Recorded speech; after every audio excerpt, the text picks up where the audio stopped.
Praise the Lord. ஆண்டவராய் இயேசுவின் நாமத்தினால வாழ்த்தி உங்கள் ஒவ்வொருவரையும் நாங்கள் வரவேற்கிறோம். இந்த நாளில் நம்ம என்ன பேச போகிறோம் அப்படின்னா, இப்போ உள்ள குடும்பங்கள், இப்போ உள்ள கிறிஸ்தவ குடும்பங்கள் ரொம்ப பயங்கரமாக போயிட்டுருக்கு.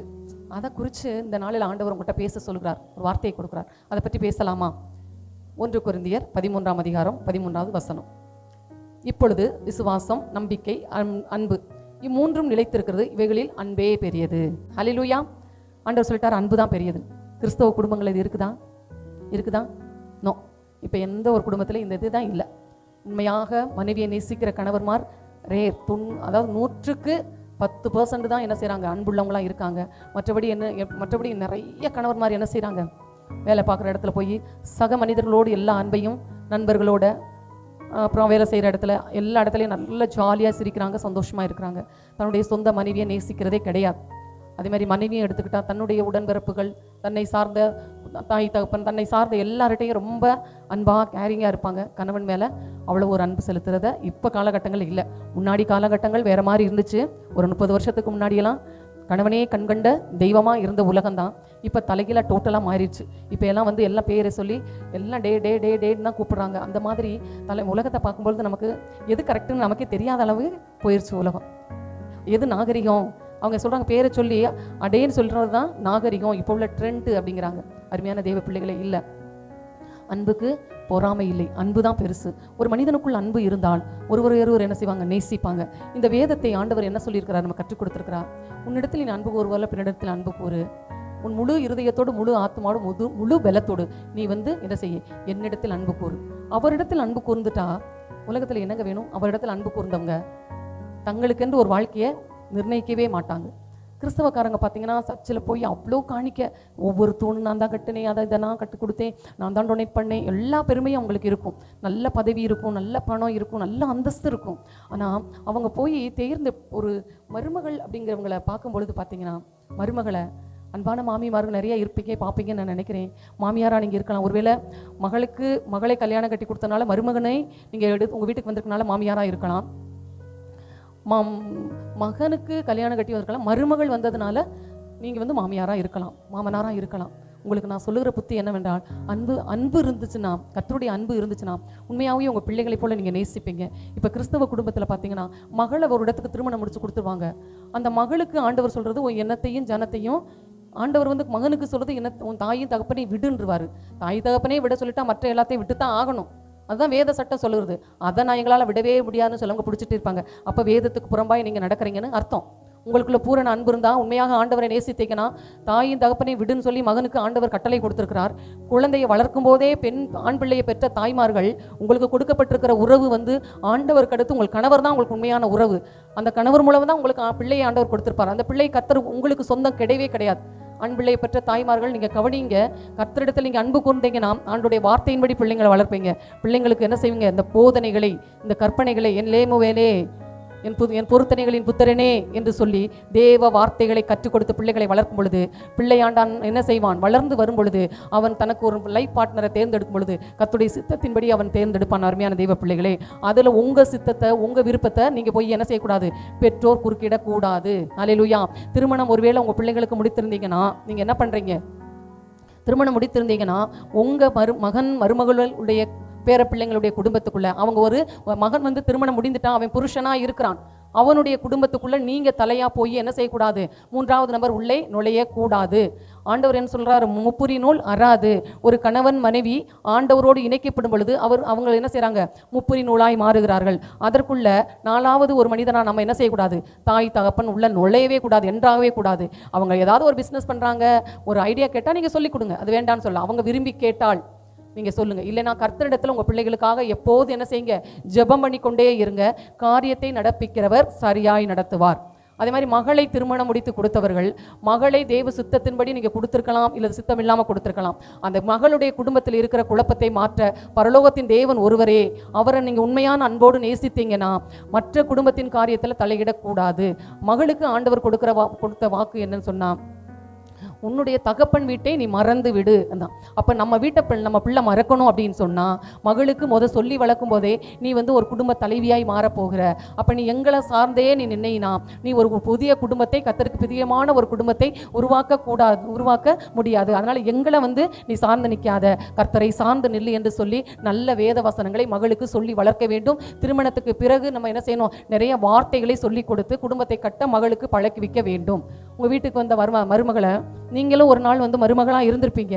அப்போ உங்கள் மாமியார் உங்களை படுத்தின கொடுமைகள், அந்த புதிய வீடு உங்களுக்கு செய்த துரோகங்கள், இதெல்லாம் என்ன செய்யக்கூடாது, நம்ம வீட்டுக்கு வாழ வந்த மகளுக்கு நிகழக்கூடாது என்று தேவ சமூகத்தில் ஜெபிக்கணும். அந்த வருகின்ற மருமகளை நல்லபடியாய் பார்த்து கொள்ள வேண்டும். மகனுக்கு நீ ஒரு குடும்ப தலைவன், நீ புருஷனாய் இருக்கிற, ஒரு பிள்ளைகளுடைய தகப்பனாய் மாறுகிற.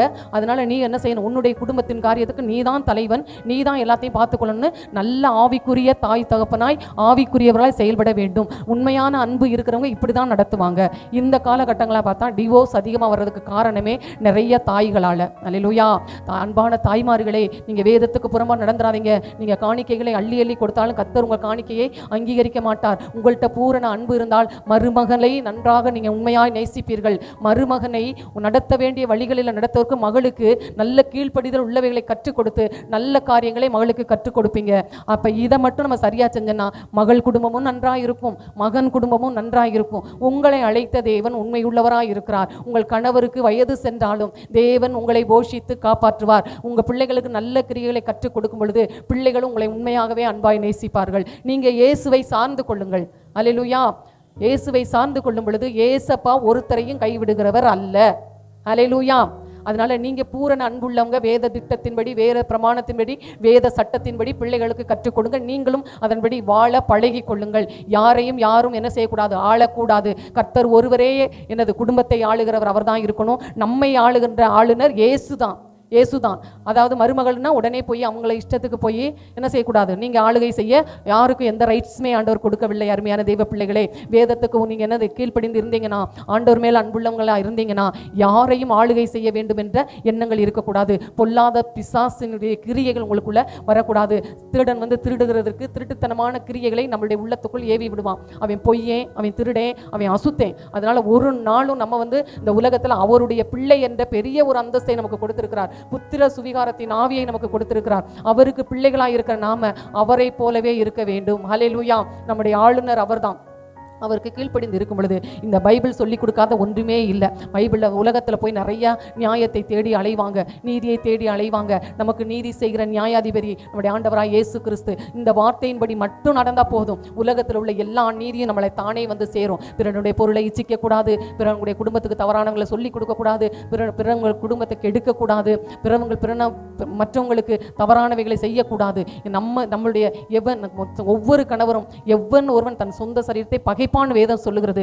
நிறைய தாய்மார்கள் என்ன செய்வாங்க, அவனுடைய மனைவிக்கு விரோதமாய் மருமகளுக்கு விரோதமாக சொல்லி கொடுத்து அவளை விட்டுட்டு வந்துரு, அவள் அப்படி இப்படியெல்லாம் சொல்லி நிறைய குடும்பத்தை உடைக்கிறாங்க. குடும்பம் என்பது தேவனால் உண்டாக்கப்பட்டது, தேவனுடைய அமைப்பு தேவ கரத்தில் இருக்கு. அதை உடைக்கிறதுக்கு நீங்க கங்கணம் கட்டினீங்கன்னா நீ பிசாசு உங்களை ஆட்கொண்டு உங்கள் நிமித்தமாக பெரிய கிரியைகளை செய்துக்கிட்டு இருக்கான். நீங்க பிசாசுக்கு இடம் கொடுத்துக்கிட்டு இருக்கீங்கன்னு அர்த்தம். அருமையான தேவ பிள்ளைங்களே, உண்மையாக இயேசுவின் மேல் அன்புள்ளவங்களா இருந்தீங்கன்னா மற்றவங்களை நேசிங்க, குடும்பத்தை நேசிங்க. தேவையில்லாம சூழ்நிலை அறியாதபடி அவங்களை ஒவ்வொருத்தரையும் குறித்து ஆண்டவர் ஒரு திட்டம் வைத்திருப்பார். கர்த்தருடைய திட்டத்தை உடைக்கிறதுக்கு நீங்க செயல்பட்டீங்கன்னா ஆண்டவர் ஒருவர் பரிசுத்தாவிக்கு விரோதமா தேவனுக்கு விரோதமான கிரியைகளை செய்தா ஆண்டவர் அவங்களுக்கு விரோதமா என்ன செய்வார், எழும்பிடுவார். அதனால நம்ம ஜாக்கிரதையா இருக்கணும். தேவனுடைய கோபத்துக்கு நம்ம ஆளாயிடக்கூடாது. அருமையான தெய்வ பிள்ளைகளே, அதனால உங்க குடும்பத்தை கட்டுவதற்கு குடும்பம் தேவனால் ஏற்படுத்தப்பட்டது. அந்த அமைப்பு கணவன் மனைவிங்கிறது தேவன் ஏற்படுத்தின அமைப்பு. அந்த அமைப்புக்குள்ள யாராவது மூக்க நுழைச்சுக்கிட்டு பெரிய பிரச்சனைகளை உண்டு பண்ணீங்கன்னா, அந்த கர்த்தர் எழுப்பிட்டார்னா நம்மளால தப்பவே முடியாது. அதனால நீங்க என்ன செய்யறீங்க, அந்த ஒவ்வொரு குடும்பங்களும் நிறைய பிரிந்து கிடக்க குடும்பங்கள், அவங்களுக்காக ஜெபம் பண்ணுங்க. பெண் தேடும் பொழுது, மாப்பிள்ளை தேடும் பொழுது அவருடைய சித்தம் தானா, தேவரீர் இதுதானா என்று ஆண்டவரிடத்துல கேட்டு ஜெபம் பண்ணி நீங்க தேடுங்க. கர்த்தர் நேர்வழியாய் நடத்துவார். பிள்ளைங்களுடைய குடும்பம் ஆசீர்வாதமா இருக்கும். உங்க பேர பிள்ளைகள் சந்ததி ஆசீர்வதிக்கப்பட்ட சந்ததி இருக்கும். குடும்பத்துக்குள்ள சமாதானம் இருக்கும், குடும்பத்துக்குள்ள சந்தோஷம் இருக்கும். ஆண்டவர் எல்லாத்தையும், ஏன்னா அது அவர் ஏற்படுத்தினது, அவருடைய சமாதானத்தையே வைத்திருக்கிறேன் இருக்காரு. குடும்பத்துக்கு எப்ப பார்த்தாலும் சண்டை வருதுன்னா என்ன அர்த்தம்னா நீங்க ஆண்டுகிட்டு இருக்கீங்கன்னு அர்த்தம். உங்க ஆளுகையை நிறுத்திட்டு கர்த்தருடைய ஆளுகைக்கு ஒப்புக்கொடுங்க. பரலோகத்தின் தேவனுடைய சமாதான குடும்பத்துக்குள் நதியை போல் வரும். நாம் செபிப்போம். எங்கள் அன்பின் பரலோக பிதாவே, இயேசு கிறிஸ்துவின் நாமத்தில் செபிக்கிறோம். இந்த காலகட்டங்களில் ஏசப்பா, எங்கு பார்த்தாலும் பிரிவினைகள், ஆண்டவரே போட்டிகள், வம்புகள், வழக்குகள், வாக்குவாதங்கள் எங்கே போனாலும் ஆண்டவரே அப்பா இந்த ஜனங்கள் உணர்வுள்ளவர்களாய் மாறட்டும். உங்களுடைய அன்பின் பிரசன்னம் ஊர்களை மூடட்டும்.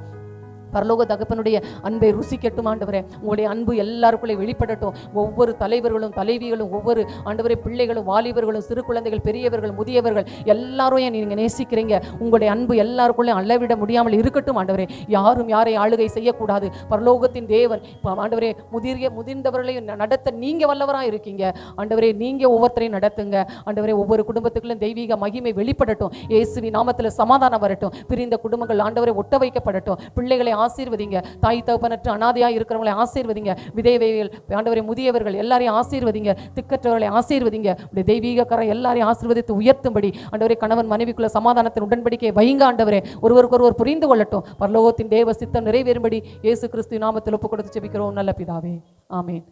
ஆண்டவராகிய இயேசு கிறிஸ்துவின் நாமம் மகிமைப்படுவதாக. CDM AG சபையின் சார்பாக உங்களை வாழ்த்தி ஆசிர்வதிக்கின்றோம். எங்களோடு இணைந்து தேவாதி தேவனை ஆராதிக்க வாருங்கள். அபிஷேகம் நிறைந்த ஆராதனையும் ஜீவனுள்ள தேவனுடைய வார்த்தைகளும் எங்கள் திருச்சபையின் வாயிலாக நடைபெறுகிறது. ஆராதனை நேரங்கள்: பரிசுத்த ஆராதனை ஞாயிற்றுக்கிழமை தோறும் காலை 9 மணி முதல் 11 மணி வரை நடைபெறும். உபவாச ஜெபம் வெள்ளிக்கிழமை தோறும் நடைபெறுகிறது. பெண்கள் கூடுகை மாதத்தில் கடைசி வியாழக்கிழமை நடைபெறும். போதகர் ஐக்கியம் மாதத்தில் கடைசி திங்கட்கிழமை தோறும் நடைபெறும். எங்களுடைய முகவரி 18 கொன்னவாயின் சாலை, SNR பெட்ரோல் பேங்க் எதிரில், மதுரை. தங்களை அன்புடன் வரவேற்பது பாஸ்டர் ஜெபஸ் செல்வம். தொடர்புக்கு 8608529228 9789215567. கர்த்தர் தாமே உங்களை ஆசீர்வதிப்பாராக. ஆமென்.